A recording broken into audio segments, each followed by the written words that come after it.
A year on. Horrific Grenfell Tower fire haunts Britain. Grenfell Tower in West London is illuminated in green to mark a year since the moment the devastating fire took hold, claiming 72 lives, Thursday, June 14, 2018. Thursday marks 12 months since a small kitchen fire in the high-rise turned into the most deadly domestic blaze since the Second World War. Jonathan Brady, PA via AP, London, AP. In the shadow of London's Grenfell Tower, the pain is as fresh as the newly laid flowers for the dead. 1 year ago, the residential high-rise was destroyed by a fire that killed 72 people. It was the greatest loss of life in a fire on British soil since World War II, a horror that left the neighbourhood and the country in shock. On Thursday, survivors, bereaved families and people around Britain marked the anniversary of a local tragedy that's also a national shame, one for which blame still is being assigned and traded. Was Grenfell a tragic accident, the product of government cost-cutting and lax safety standards, or authorities' disregard for people who lived in public housing? I don't see this as a tragedy. I see it as an atrocity, Hisam Joker, who lost 6 members of his family in the fire, told a public inquiry last month. In the West London neighbourhood around Grenfell, the victims were remembered at vigils and church services, before a silent march and an evening meal hosted by local Muslims. Relatives of the dead laid flowers by a memorial wall near the base of the tower, joined by survivors, London Mayor Sadiq Khan and music stars Adele, Stormzy and Marcus Mumford. The tower and other London buildings were lit up overnight in green, which has been adopted as a colour of remembrance. At noon, Queen Elizabeth II, wearing green, joined Britons across the country in observing a minute of silence for the dead. Antonio Roncolato, who lived on the 10th floor, said the anniversary was a time to reflect and to raise further awareness and make sure that the world is still listening, because we don't want this to happen ever again. A year on, the area around Grenfell echoes with sounds of construction. The ruined tower, which stood for months like a black tombstone on the skyline, is covered in white sheeting. A green heart and the words, "Grenfell forever in our hearts," are emblazoned at the top. Flowers, candles, and well-worn teddy bears that were left in memory of the dead are tended by local volunteers. A note from Prime Minister Theresa May, attached to a wreath of white roses, promises they will never be forgotten. The fire broke out shortly before 1 a.m. on June 14, 2017, in the kitchen of Bahailu Kabid's 4th-floor apartment.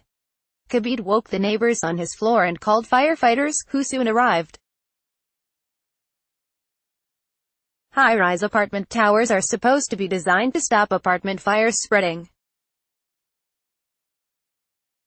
But within minutes, the flames had escaped Kabid's apartment and raced up the outside of the 25-story tower like a lit fuse. Many residents fled, but some on the upper floors observed official fire safety advice and stayed put. The fire brigade changed the guidance at 2:47 a.m. By that time, the building's only stairwell was smoke-filled and treacherous. Some died trying to get out. Others perished in their homes as they waited to be rescued, or died in neighbors' apartments where they'd taken shelter. 3 people were found dead outside, having fallen or jumped from the tower.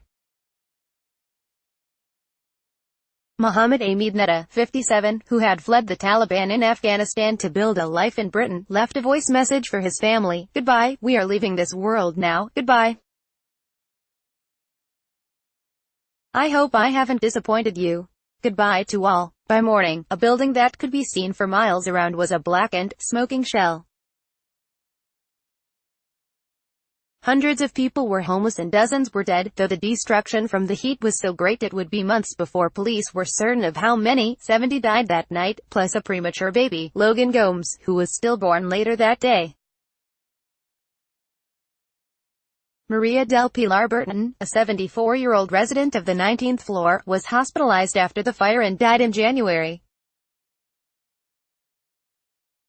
Grief was soon joined by anger at local authorities in Kensington and Chelsea Borough, which owned the building, at the tenant management organisation that ran the tower, and at Britain's Conservative government, seen as distant and uncaring. The tower was home to a largely immigrant and working-class population. A public housing block in one of London's richest boroughs, a stone's throw from the pricey boutiques and elegant houses of Notting Hill, it came for many to symbolise a divided and broken Britain. The anger is still visible on the walls around Grenfell, including expletives directed at the Prime Minister.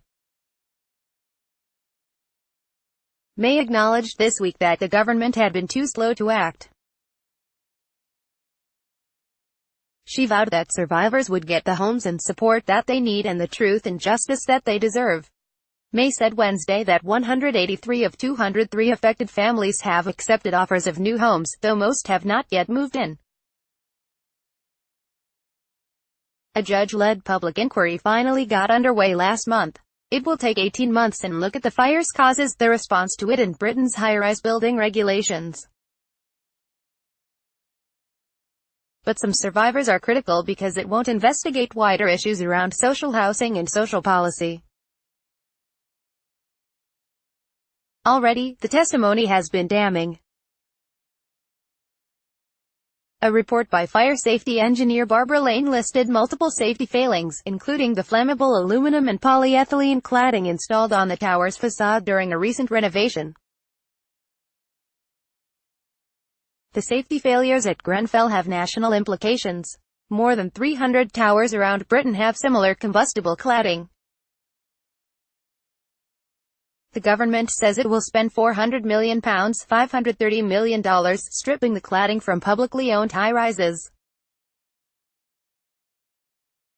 Questions have also been raised about whether lives were lost because of the fire department's stay-put advice.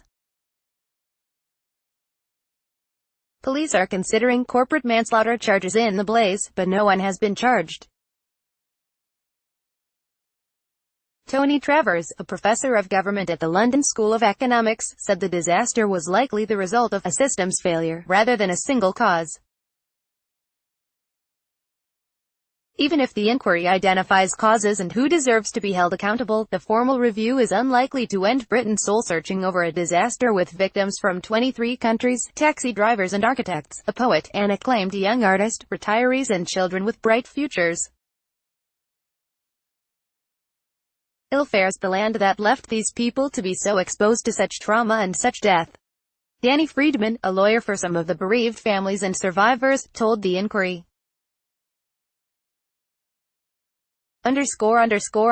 Follow Jill Lawless on Twitter at http://twitter.com/Jill Lawless. Copyright 2018 The Associated Press. All rights reserved. This material may not be published, broadcast, written or redistributed.